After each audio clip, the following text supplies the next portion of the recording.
let's go over negotiations. So while the goal is always to have buyers and sellers come together in a negotiation, it's not always easy.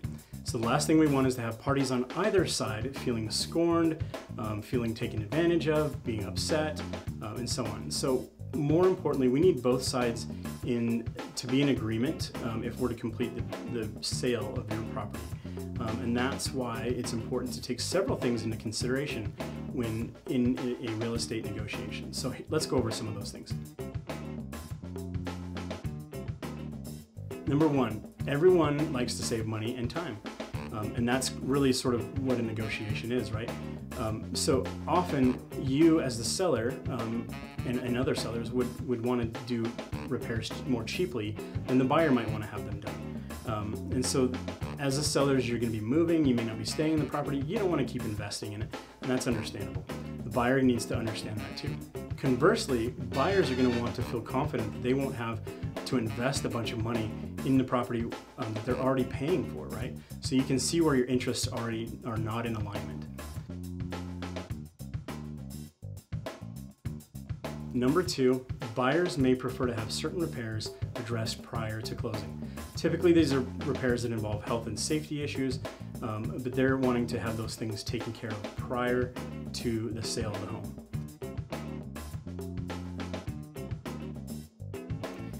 Now, number three, for matters that involve or affect the aesthetics of a property, such as cosmetic or design improvements, even functional issues, a lot of times buyers prefer a monetary credit rather than have to have you as the seller make those repairs.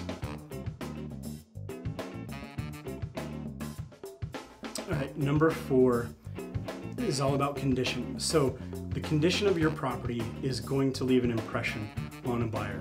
In your situation, you want to have the condition every time that a buyer comes over to your house, whether that's for a showing, even after you're under contract, when they're looking at it for the inspection, the inspector's evaluating it, the appraiser's looking at these things. You want to have your property in as good a condition as you possibly can to set you up for the best way to negotiate. If a buyer sees your property in a condition that is not suitable, even at one time, they're going to hold that against you in a negotiation. So make sure your property really shines. Perspectives of a home vary greatly between buyers and sellers. So inspectors, tradespeople, home buyers, they spend very little time in any given property investigating the condition, right? Whereas sellers, you as the seller, you have a very intimate knowledge of the condition of your property and how it's functioned for recently and even over the years.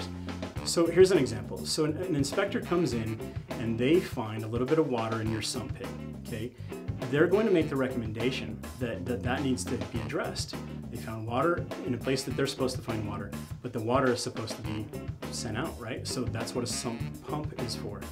Now, you know as a seller, you've been living there for years and years, and you know that's never been a problem. But the inspector found water, and that is technically represents a potential problem. So the inspector is going to recommend to the buyer that be addressed. Can you see why a buyer and a seller would see this situation differently? The buyer has reason for concern and is justified in asking to have the potential issue addressed. You as a seller are also justified in not feeling that the request to install a sump pump is necessary.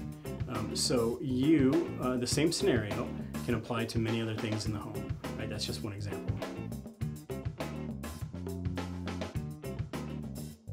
Number six, sellers aren't always aware of problems in their home. So you as a seller, you live in the house. In most cases, you live in the house, right? Unless you're selling it for someone else, and that's a different situation. But you may not understand the depth and the magnitude of the implications of any particular issues in your home. You might be vaguely aware of an issue. You might be totally unaware of an issue.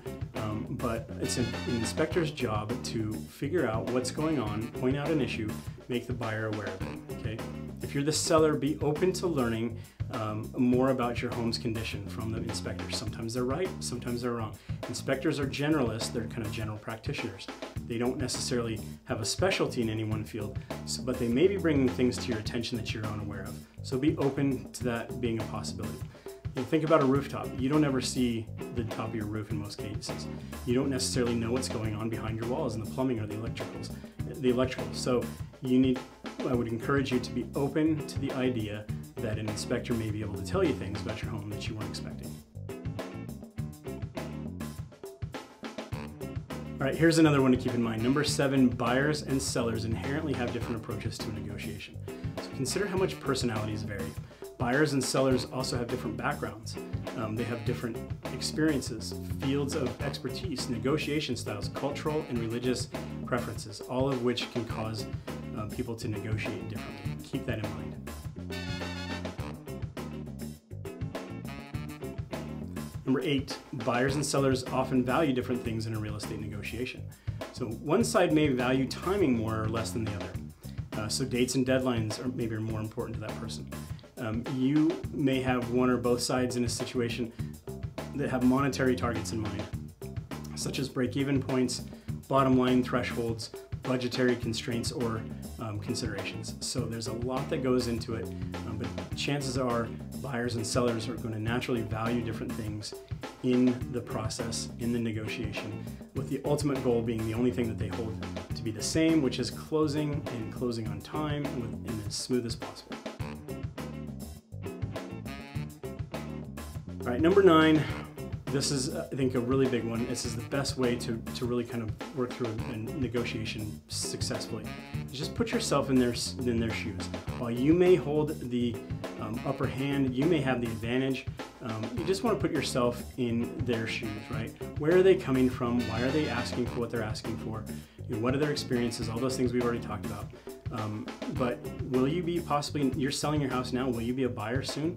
Put yourself in their shoes. Remember, I always think it's the best way to have a win-win scenario is just by adhering to the golden rule. Treat others how you want to be treated.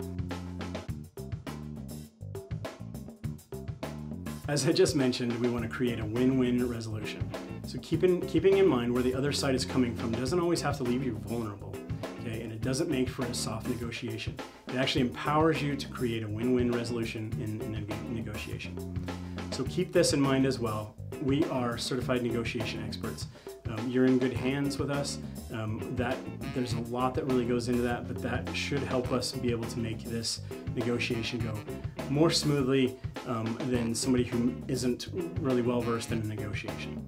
We will guide you through this negotiation and we'll get you to the finish line successfully.